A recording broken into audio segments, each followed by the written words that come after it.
Have you ever been driving along, same roads, same routine, when suddenly something just feels different? Maybe the glare of the headlights at night seems a little harsher, or the cars around you feel like they're moving faster than they used to. Maybe it's harder to turn your head quickly or judge the distance when pulling into a parking space. It's not just you. These changes are completely normal as we get older, and they happen to everyone. But here's the tricky part. Driving isn't just about getting from point A to point B. It's about freedom, independence, the ability to go where you want, when you want, without having to rely on anyone else. That's why even the thought of giving up driving can feel overwhelming. But here's the good news. Driving may get riskier after 65, but that doesn't mean you have to lose your freedom. There are alternatives, real, practical options that allow you to stay mobile, independent, and in control of your life.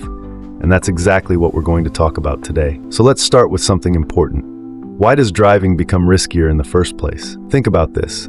The human body is like a finely tuned machine. It adapts, it compensates, and for years, it keeps us moving without much thought. But over time, even the best machines need a little extra maintenance. Reaction times slow down, eyesight changes, and joints don't move quite as smoothly as they used to. One of the biggest concerns is vision. At night, those bright headlights coming toward you can feel blinding, and it's harder to see street signs or read small print on road signs. Depth perception can change too, making it trickier to judge distances when merging or parking. Then there's reaction time.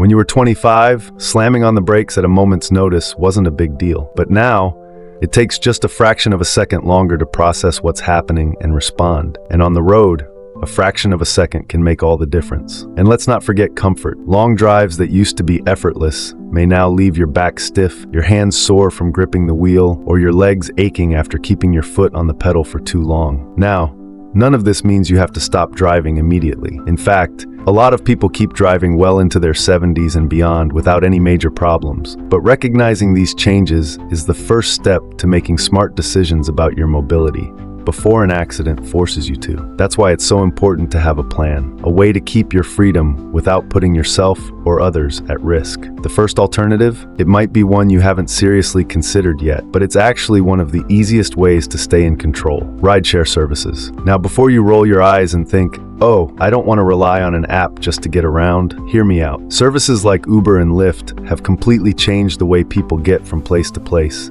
And they're not just for young people who don't own a car. They're for anyone who wants convenience, safety, and flexibility, all without the stress of driving. Think about this. Instead of navigating traffic, struggling to find parking, or dealing with bad weather, you could simply tap a button, have a car arrive at your doorstep, and get dropped off exactly where you need to be. No hassle, no stress.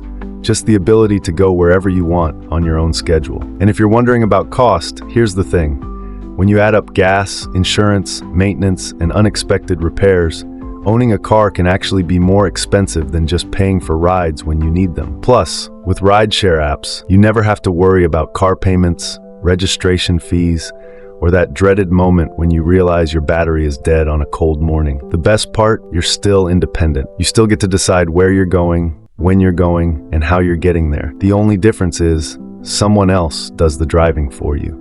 And here's a little secret. If you're not comfortable using an app, you don't have to. You can set up rides in advance, request phone-based bookings, or even use services specifically designed for seniors, like GoGo Grandparent, which allows you to book an Uber or Lyft by simply making a phone call. So, if you're looking for a way to stay mobile without the stress of driving, rideshare services might just be your best friend. But what if you prefer a more familiar option? One that feels more like the good old days when hopping on a bus or train was just part of everyday life? Well, that's exactly what we're going to explore next. For a lot of people, the idea of taking public transportation might bring back memories of younger years. Catching the bus to work, hopping on a train for a weekend trip, or simply enjoying the ride while someone else took care of the driving. But somewhere along the way, many of us got used to the idea that having a car was the only way to stay independent. Here's the thing. Public transportation isn't what it used to be. In many places, buses, trains, and community transit options have improved dramatically. They're safer, cleaner, and more accessible than ever before. And if you haven't given them a second thought in years, it might be time to take another look. Now, I get it. Public transportation might not work for every situation. If you live in a rural area, Buses and trains may not be as frequent as they are in a big city, but you'd be surprised at just how many communities have stepped up their transportation game, especially for seniors who want an easier way to get around. For example, a lot of cities now have low-cost or even free senior transit passes, making it incredibly affordable to ride the bus or train whenever you need. Many transit systems also have designated priority seating, easier to read digital displays, and smoother boarding for those who might have trouble stepping up or down. Some even have door-to-door shuttle services specifically for older adults. No standing out in the cold waiting for a bus, just a comfortable ride when you need it. And let's talk about convenience. Unlike driving, where you have to find parking, deal with traffic, and constantly be on alert, public transportation lets you relax. You can sit back, read a book, listen to music, or just enjoy the ride without the stress of being behind the wheel. If you're not sure where to start, a good first step is checking out your local transit website or calling your city's transportation department. They often have detailed maps, easy-to-use trip planners, and even special programs for seniors that help you navigate the system. If you're feeling a little hesitant, try this. Start small. Take a short bus ride to a familiar place, maybe the grocery store or a shopping center. That way you can get comfortable without feeling overwhelmed. After a few trips, you might find that it's actually easier than you expected. And here's the best part. Just like with ride shares, you're still in control. You get to decide when you leave, where you go, and how often you use it. Public transportation isn't about giving up independence. It's about making things easier and safer while keeping your freedom intact. Now you might be thinking, that's great, but I still like having my own vehicle. I don't want to rely on schedules or wait for a ride. I just want something I can drive when I need to. And you know what? That's completely understandable. The good news is, there's an option for that too. More and more seniors are turning to a solution that lets them have the best of both worlds. Access to a car without the hassle of full-time ownership. And that's where car sharing services come in. Unlike traditional car rentals, which require long processes and high costs, car sharing services are designed for short, simple trips whenever you need them. Think of it like borrowing a car for just a few hours instead of owning one full-time. Companies like Zipcar, Turo, and other local services make it easy to rent a car when you need it, without worrying about insurance, maintenance, or long-term commitments. It works like this. You sign up, reserve a car online or through an app, and pick it up from a nearby location. You use it for as long as you need, then return it. No parking headaches, no monthly payments, no worrying about unexpected repairs. For people who still want the ability to drive themselves, but don't want the stress of car ownership, this is a fantastic option. It lets you keep your independence without the financial burden of maintaining a vehicle. And here's another thing. Some programs even offer discounted rates for seniors, making it an affordable way to keep driving without the usual expenses. So whether it's using a rideshare, hopping on public transportation, or taking advantage of car sharing, there are plenty of ways to stay mobile without feeling stuck. And now that we've covered those options, there's one more thing to think about. How do you make the transition feel natural? Because let's be honest, change can be hard. So what's the best way to ease into it without feeling like you're giving something up?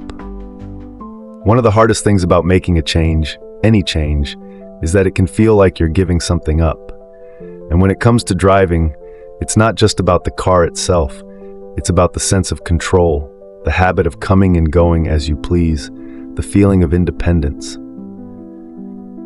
So if the thought of switching to something else feels a little unsettling, that's completely normal.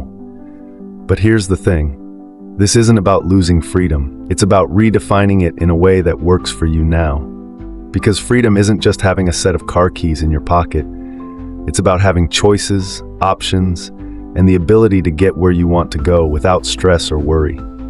So how do you make this transition feel natural? How do you ease into a new way of getting around without feeling like you're giving up a part of your life? One of the best ways is to start small. You don't have to stop driving all at once. And you don't have to make a big, sudden decision. Instead, think of it as an experiment. Let's say you're curious about using a rideshare service like Uber or Lyft, but you've never tried it before. Instead of waiting until you absolutely have to use it, try it out on a day when you have nowhere urgent to be. Maybe book a ride to a friend's house, a cafe, or a local park. That way, you can get comfortable with how it works without any pressure. The same goes for public transportation. If you haven't ridden a bus or train in years, the idea of figuring it all out again might seem overwhelming. But instead of stressing over an unfamiliar route, start with something simple. Pick a bus line that goes straight to a place you already know, like the grocery store, a shopping center, or even your local library. Take one ride just to get a feel for it, and notice how it feels to let someone else do the driving for a change. If car sharing sounds interesting, you don't have to wait until you need a car to try it. Set up an account, browse the available vehicles in your area, and rent one for a short trip, even just to go for a scenic drive. The goal isn't to make a permanent switch overnight, it's to see how these options feel and what works best for you. And here's something else that can help: talking about it. Change always feels easier when you have support, and sometimes just sharing your thoughts with a friend, a family member, or even someone else in your community who's going through the same thing can make all the difference. You might even be surprised at how many people are in the same boat. Some might already be using rideshare services or community shuttles and can give you helpful tips. Others might be considering the same transition and would love to have a buddy to figure it out with. And speaking of support, don't forget about family. If you have kids, grandkids, or close relatives who live nearby, they'd probably be more than happy to help you get started with any of these options. In fact, they might even prefer knowing you're using a safer, less stressful way to get around. Now, I know what you might be thinking, but I don't want to feel like I'm depending on other people. And I get that. Independence is important, but think about it this way. Accepting a little help in learning a new system now means you'll have even more independence later. Once you get comfortable with these options, you'll have more choices, not fewer. And let's not forget one of the biggest benefits of making a change like this: peace of mind. No more worrying about icy roads in the winter, navigating heavy traffic, or dealing with aggressive drivers. No more stressing over car repairs, rising gas prices, or unexpected breakdowns. Instead, you get to focus on the things that matter most: spending time with loved ones, staying active, and enjoying the freedom of knowing you can still go wherever you want without the worry. So, the real question isn't whether or not you can live without driving. It's about finding the best way to keep your life moving forward, safely, confidently, and on your own terms. And that brings us to one last thing. Because at the end of the day, this transition isn't just about finding a new way to get around. It's about embracing a new mindset, one that keeps you feeling empowered, independent, and in control of your life. When you think about independence, what does it really mean? Is it about doing everything yourself, no matter what? Or is it about having the freedom to make choices that support your lifestyle, your safety, and your happiness? See, real independence isn't about clinging to old habits just because they're familiar. It's about adapting in ways that keep you moving forward. It's about recognizing that life changes, and that's okay. Because with the right mindset, every change can be an opportunity for something better. And here's the truth: letting go of driving doesn't mean letting go of your freedom. In fact, in many ways, it might mean gaining even more. Think about the stress that driving can bring. Traffic jams, reckless drivers, trying to find parking in a crowded lot, dealing with road rage, and worrying about car maintenance. How much time and energy do those things take out of your day? How many times have you gotten behind the wheel and thought, I wish I didn't have to deal with this? Now imagine a different scenario. Imagine being able to go anywhere you want, without the stress. You call for a ride, hop on a comfortable shuttle, or pick up a rental when you need it. No worrying about whether your eyes are straining too much at night. No dealing with that aching stiffness after a long drive. No wondering if you're reacting as quickly as you used to. Just the freedom to go where you want, when you want, in a way that feels good. And beyond that, imagine what you could do with the time and energy you used to spend worrying about driving. Instead of sitting in traffic, you could be chatting with a friend on the way to lunch. Instead of dealing with an oil change, you could be planning your next trip or picking up a new hobby. Because that's what this is really about: living life on your terms. Staying active, engaged, and connected to the world around you without unnecessary stress. And let's not forget something else that's important: safety. At the end of the day, the choice to transition away from driving isn't just about convenience. It's about protecting yourself and the people around you. It's about making sure that every trip you take is a safe one, where you feel confident and secure. And listen, no one is saying you have to make this decision today, tomorrow, or even next week. But when the time comes, whether that's now or years down the road, know that you have options. Know that this change doesn't have to feel like a loss. It can be a step towards something even better. So if you're at a point where driving is feeling more like a challenge than a convenience, I encourage you to take that first step. Maybe it's trying a rideshare just once. Maybe it's looking into senior transit options in your area.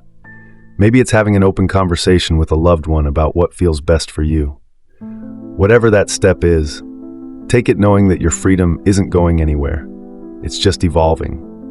And if you embrace that mindset, you'll find that life doesn't slow down when you stop driving. In many ways, it opens up even more possibilities than before.